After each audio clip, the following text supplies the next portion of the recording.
Hey guys, this is She from Skolgamingyt. Welcome to another MLB Perfect Inning 2019 video, and welcome to this week's maintenance and new event guide. We'll start with the maintenance portion of things. Of course, during maintenance, the game cannot be used, and maintenance is starting at 11 a.m. Korean time, and maintenance will be going for 5 hours. So what does that mean for us in the United States or Canada, basically the Western Hemisphere? 10 p.m. Eastern or 7 p.m. Pacific is when maintenance will start. And then 5 hours later, which is 3 a.m. Eastern or midnight Pacific, is when maintenance will end. With maintenance, we're getting specialized faces and motion captures for 12 more players. Those players are Gene Segura, Yan Gomes, Eduardo Escobar, Adalberto Mondesi, Lourdes Gurriel, Yusei Kikuchi, Jose Barrios, Brandon McCarthy, Jared Hughes, Pat Neshek, Vladimir Guerrero Jr., and Eloy Jimenez. Secondly, they are revamping the capsule system once again. They will still have 5 golden capsules, but the second tier of capsules will be a manager pack. The third tier will now be a coach pack.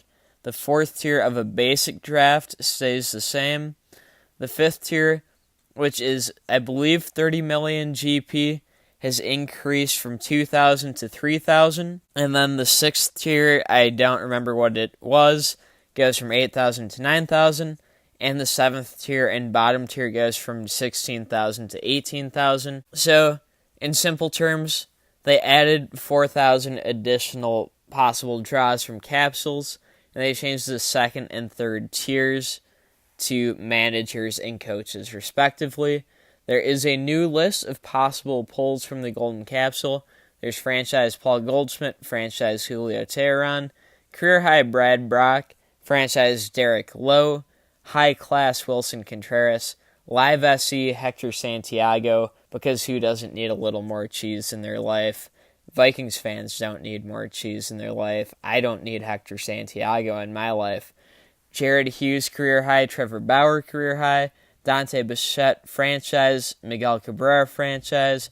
World's best Colin McHugh, career high. Wade Davis, franchise. Jared Washburn. High class Corey Seager. Award winner Christian Yelich. Franchise Jeff Cirillo. Franchise Torrey Hunter. Franchise John Franco. World's best Aaron Judge, franchise Terry Steinbach, franchise Shane Victorino, world's best Jung Ho Kang, live SC Kirby Yates, franchise Felix Hernandez, career high Buster Posey, franchise Jason Isringhausen, world's best Blake Snell, franchise Michael Young, franchise Jesse Barfield, and war Bryce Harper. So those are all the possibilities. I know it shows which card you can pull at a given time before you go to pull it. Number 3, they're fixing player numbers. Someone who was 61 is now 27. Someone else who was 35 is now 8. I don't know who is who. Bell, maybe Albert Bell. And then player, I don't know whose last name is Player. I know Gary Player was a golfer, but this is baseball. This isn't golf. Number 4, they're hopefully actually fixing the issue with the displayed home runs hit in live action head-to-head, where it's been doubling your home run count. So if you hit 1 home run, it says you hit 2 home runs. If you've hit 2, it says you hit 4. If you've hit 3, it says you've hit 6. That is a welcome change, long overdue. Thank you, Gameville. And then finally, they're adding a new event, the full count event, and they're ending the existing event. So the Mother's Day event is ending when maintenance starts tonight. And now we're on to the full count event information. We've got it from GM Melby, our favorite GM from the Korean forums, who gives us all this information in advance of the English forums in text that can mostly be translated, which is how I can get this information when I do. Event number 1. With the full count event, there's an enhancement event. The reinforcement from trainers is tripled for the next week. It's been tripled this week, and it stays tripled the next week. That's really nice because an A-grade trainer that's normally worth a 20% boost is worth a 60% boost. So one trainer can give you better than 50-50 odds of having your player successfully boosted.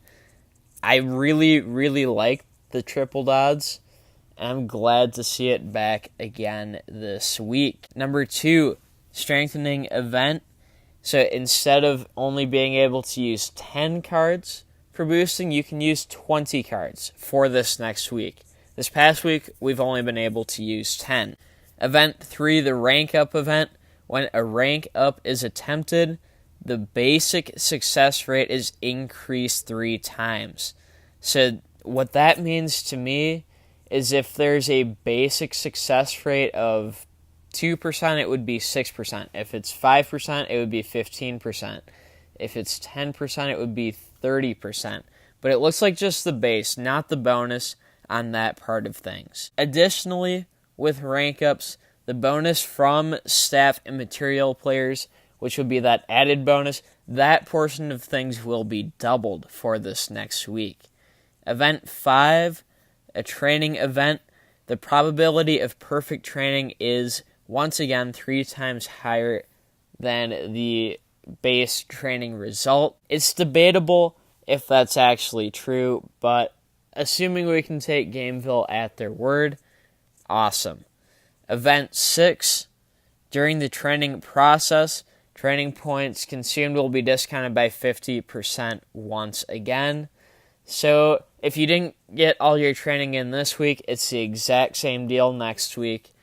That's a good relief because I was thinking, okay, I'm going to have to cram in a bunch of training in the next 4 hours. Now I have another week until I really have to stress out about it again. Not saying I should delay my training, but it's a nice event to have back. Event 7, if you're trading in staff attempting to rank up, the cost to get an additional staff member offered to you, so let's say instead of being offered 3 staff members, you want to be offered 4, that cost is going to be 50% of the normal cost for this next week. Event 8, in the equipment exchange portion of things, once again, you'll be able to trade for an A+ trainer. Its base odds are 30%. With the tripled odds, it's worth 90%. So it's almost an S-grade trainer this week. You do have that 10% chance of failure. Minus, if you're going plus sign to plus sign, you get 2.5. So it would be 92.5% chance of success.